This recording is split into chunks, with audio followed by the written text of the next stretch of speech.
Hundreds of demonstrators and police have clashed in Shanghai as protests over China's severe COVID-19 restrictions continued into a third day and spread to several other cities. The latest demonstrations, unprecedented in mainland China since President Xi Jinping took power a decade ago.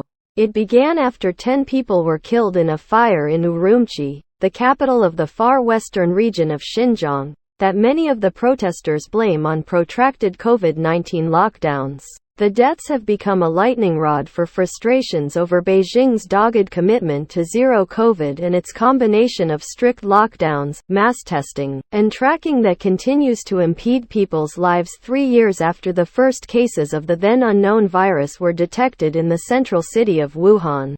Hundreds of people gathered on Sunday evening in the city, holding up blank sheets of paper as an expression of the censorship of protest, as police kept a heavy presence on Wulumuqi Road, named after Urumqi, and where a candlelight vigil on Saturday evolved into a protest. A Reuters witness saw police escorting people onto a bus which was later driven away through the crowd with a few dozen people on board.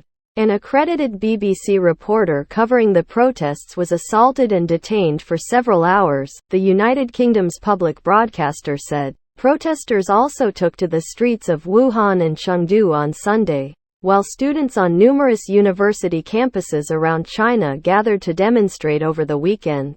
In the early hours of Monday in Beijing, two groups of protesters totaling at least 1,000 people gathered along the Chinese capital's Third Ring Road near the Liangma River, refusing to disperse.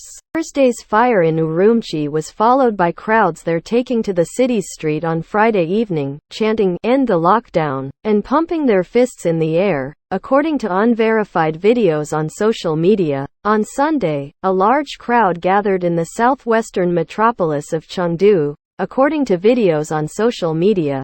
There, they also held up blank sheets of paper and chanted, "We don't want lifelong rulers. We don't want emperors," a reference to Xi, who has scrapped presidential term limits. In Wuhan, videos on social media showed hundreds of residents taking to the streets, smashing through metal barricades, overturning COVID testing tents and demanding an end to lockdowns.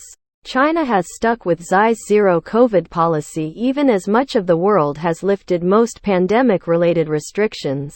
But the emergence of more transmissible variants has blunted the effectiveness of the measures to stamp out the virus. While low by global standards, China's case numbers have reached record highs for days, with more than 40,000 new cases reported by the authorities in their Monday update. Beijing has defended the policy as life-saving and necessary to prevent overwhelming the healthcare system, but has tweaked its approach after a prolonged lockdown in Shanghai earlier this year fueled anger and frustration among the city's 25 million residents. In Urumqi, where many of the regional capital's 4 million people have been barred from leaving their homes for as many as 100 days. Officials have denied the COVID-19 lockdown measures had hampered escape and rescue efforts in the Thursday fire. Frustration, however, is boiling just more than a month after Xi secured a third term as leader of China's Communist Party. The unrest is far from that seen in 1989 when protests culminated in the bloody crackdown in Tiananmen Square. He added that as long as Xi had China's elite and the military on his side, he would not face any meaningful risk to his grip on power. The tragedy of the Urumqi fire has inspired remarkable bravery across China.